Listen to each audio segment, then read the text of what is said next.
Ավելացնում ենք թարմ կանաչի և անջատում կրակը։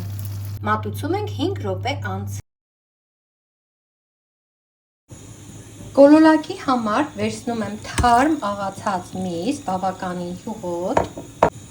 Մսի վրա ավելացնելու համար այստեղ կտրատեցի կարմիր պղպեղ, կանաչ պղպեղ, սոխ և հայկական մեր անուշաբույր կանաչիների փունջը համեմ, սամիտ, ռեհան, ցիտրոն։ Այս բոլորը անցկացնում եմ բլենդերով և ավելացնում մսին։ Ահա այսպես, սոխ, պղպեղ, կանաչի, հարում ենք։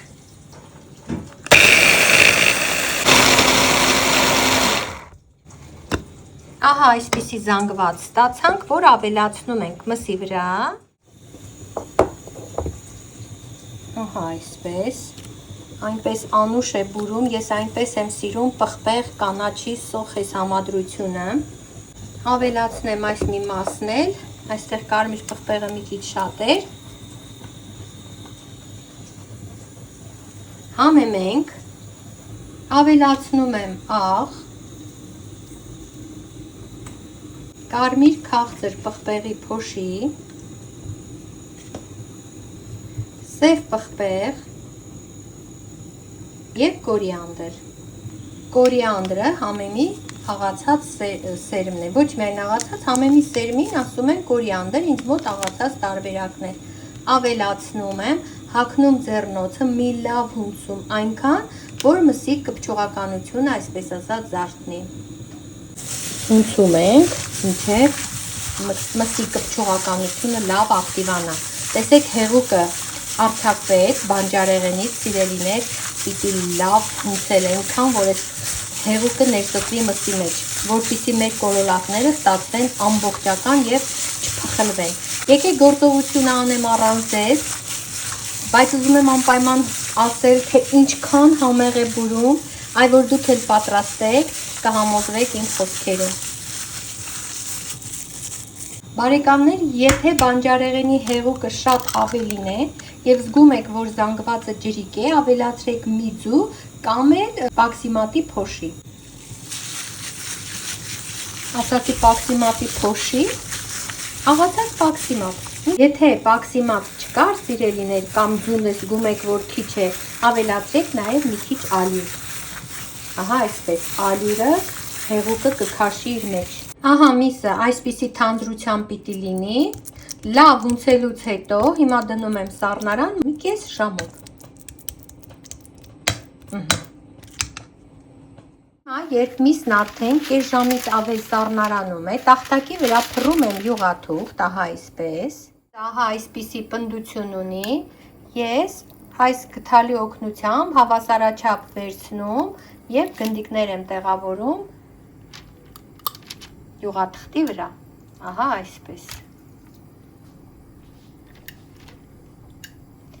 Սա այս գդալը մեզ օգնում է, որ գնդիկները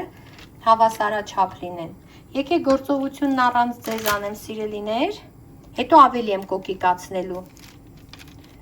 հետո միանամ ձեզ։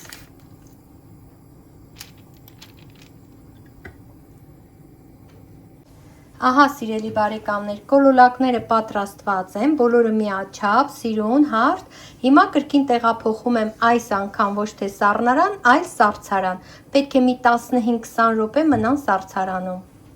Եթե դուք պատրաստում եք անմիջապես, 15-20 րոպեն ձեզ բավական է, բայց որպես կիսաֆաբրիկատ այս բաղադրատոմսով կոլոլակները կմնան սառցարանում մոտ 6 ամիս, իրենց պահպանման ժամկետը 6 ամիս կարող եք թողնել սառցարանում։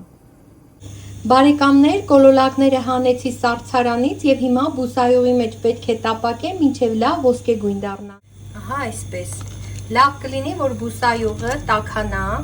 և մենք չենք սահմանափակվի միայն բուսայուղով, առհասարակ կոլոլակները, կոտլետները համեղ են ստացվում և դրանք տապակվում են կարագով։ Հիմա երբ կոլոլակները կկարմրեն, ես նրանք ավելացնեմ նաև կարագ։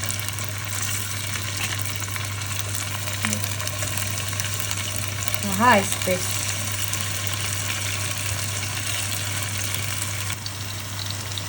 Այսպես, թող կարմրեն, չենք շտապում շրջել։ Իմ կարծիքով արդեն ժամանակն է շրջելու։ Հիմա շրջեմ։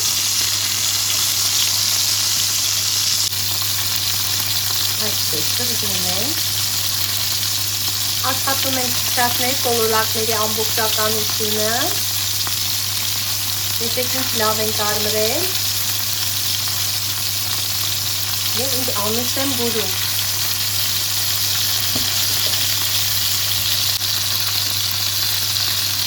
Կարմրած կոլորակները հանում ենք ափսեի մեջ, ահա այսպես։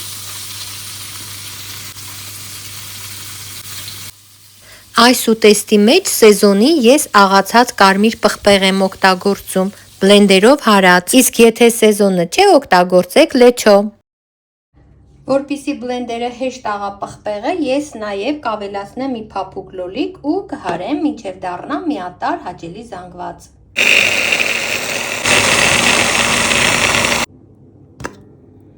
Ահա այսպիսի զանգված։ Կոլոլակները հանելուց հետո նույն թավայի մեջ ավելացնում ենք կարակ և կարմիր պղպեղի ու լոլիկի թարմ բլենդած ահա այսպիսի զանգված։ Ավելացնում ենք, տապակում, ավելացնում եմ նաև տոմատի բացած մածուկ, հեղուկ, խառնում եմ, թողնում ենք եռա և ինչպես հասկացաք կոլոլակները վերադարձնում այս համեղագույն սոուսի մեջ։ Պետք է ավելացնեմ բավական է։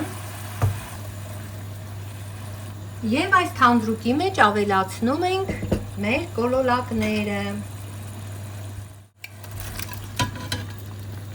Պատկերացնում եք, թե ինչքան համեղ է ստացվելու։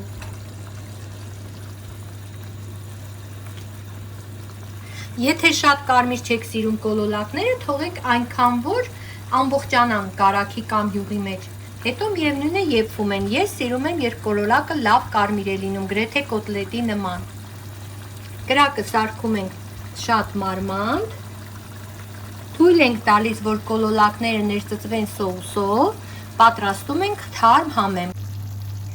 Ավելացնում ենք կանաչի, բարեկամներ, ահա կանաչի կտրելու այս գործիքով, զգույշ ենք կտրում, որ մեր մատները չկտրենք։ Ավելացնում ենք թարմ կանաչի և անջատում կրակը։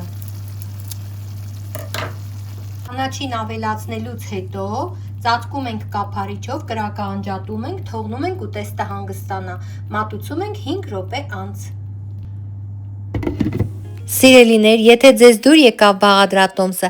ապա անպայման լայքեք, բաժանորդագրվեք ալիքի սեղմելով զանգակոճակի վրա և գրեք մի լավ մեկնաբանություն, որից ես կոգևորվեմ ու նոր բաղադրատոմսեր կնկարեմ ձեզ համար։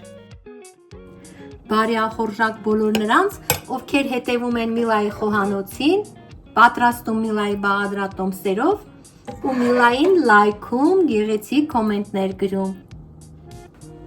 Չմոռանաք հետևել ինձ նաև Instagram-ում, Facebook-ում և TikTok-ում, իմ բոլոր հասցեները տեսանյութի տակ են։ Առայժմ